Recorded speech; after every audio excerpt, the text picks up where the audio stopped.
Welcome to the Rimworld mod rundown. We'll be taking a quick look at what you can expect to see from Vanilla Weapons Expanded Quickdraw. For starters, you'll need to own the additional workshop content, Vanilla Expanded Framework, Vanilla Weapons Expanded, and Harmony. A really quick mod to go over today, which I was surprised to find out actually requires the base Weapons Expanded to work. It's down to how Quickdraw adds its 4 new firearms into the research tree. The new automatic pistol, bullpup rifle and PDW all have their own research, Quickdraw, whereas the bullpup DMR slides into marksman rifles DMs and is unlocked via the same shared research. An important consideration with all Quickdraw weapons is that they are all locked behind the research of precision rifling, so by the point that you're unlocking this handgun and SMG variant, you're already able to use assault rifles and sniper rifles.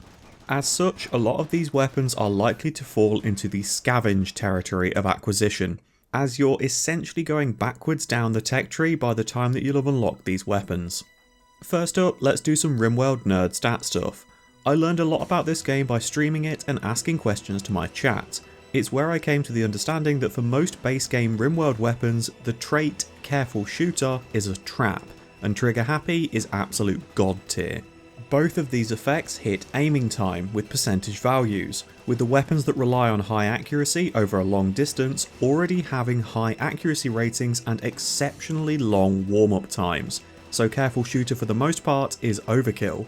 On the flip side, Trigger Happy will let you simply barf bullets on the enemy as fast as possible, with large groups of enemies mitigating the whole accuracy issue, as missed shots will likely clear up collateral instead.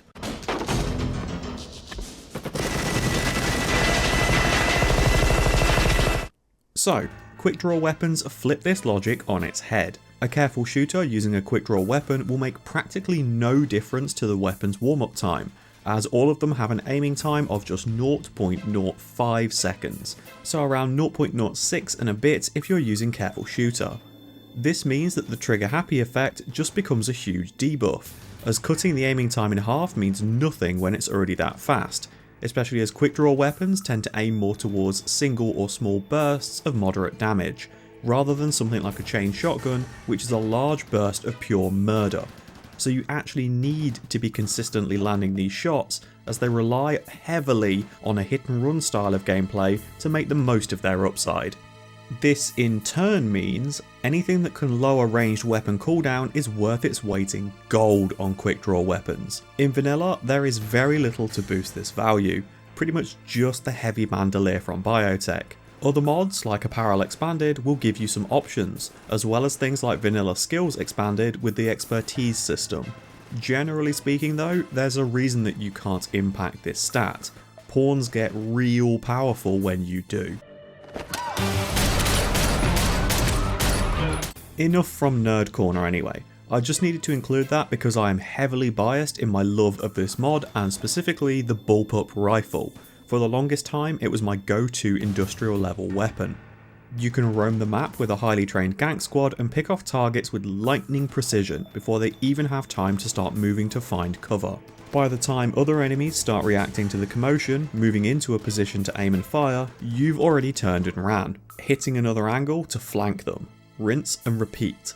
Tactical, brutal, not sustainable for late game, but damn it's cool for the early and mid game encounters. Let's go from small to big with these weapons then. First up, the automatic pistol. Obviously the first point of comparison is going to be against the standard Rimworld auto pistol.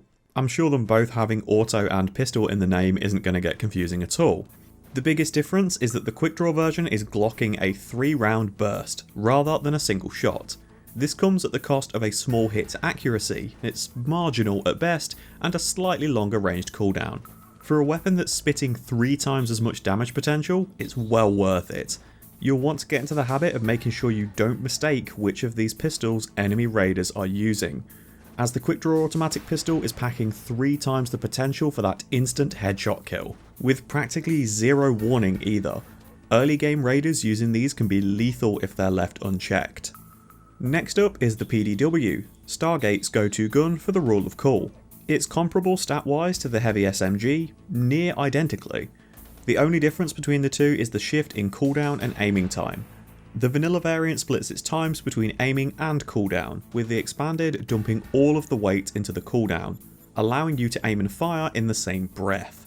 This is where you'll need to really develop that feel for how the AI is going to act and what it'll prioritise to make any use of this weapon. Once you fire, you're locked into the spot for almost 2.5 seconds before you can move again. So with its range limitation, you either need to be damn sure that the target is going down with that squirt of damage, or that they're going to run for cover and take so long aiming that they won't be able to get a retaliation shot off against you. This is definitely the trickiest weapon to get right with the mod. Now we've got the main dish, the bullpup rifle, that gamers in their mid to late 30s will all immediately associate with the line, "They're armed with 5.56ers and pineapples." Again, much like the SMG option, this thing's stats are near identical to an assault rifle, swapping a 1 second aiming time and a 1.7 second cooldown for a 2.6 second cooldown and near instant firing rate. So whilst it does a single damage less than your PDW and takes longer to cool down, that range is going to do a lot to give you more flexibility to exploit the AI. It'll give you more wiggle room to get off your opening salvo as they try and move into position, compared to the PDW, which requires a lot more commitment of movement to get into range. These weapons work really well on a small scouting force too, allowing a couple of pawns to draw enemies out of positions into a more established firing line, or into the range for sniper fire. Obviously this is assuming static enemies, like those waiting before raiding or setting up a siege, or perhaps if you're raiding a site yourself or doing a world quest, as that is where these guns excel over a standard rifle. Pound for pound, when used in a killbox setup, you honestly won't notice that much difference. You'll just take the radar leading the charge down a tiny bit faster for the most part. Finally, for dessert. We have the bullpup DMR, made of a lightweight polymer, compensated with an iron bonded bolt carrier, and I know you'll appreciate the custom porting. This draws two comparisons, to the marksman rifle from Weapons Expanded and the vanilla bolt action rifle. Stats wise against the marksman rifle, again it's near identical, pushing all of its wind up and cooldown into just the cooldown, with a slightly slower firing rate too. The main upside to both of these against a hunting rifle is of course the 2-shot burst. The upside of the hunting rifle over the DMR is the higher damage, penetration and accuracy.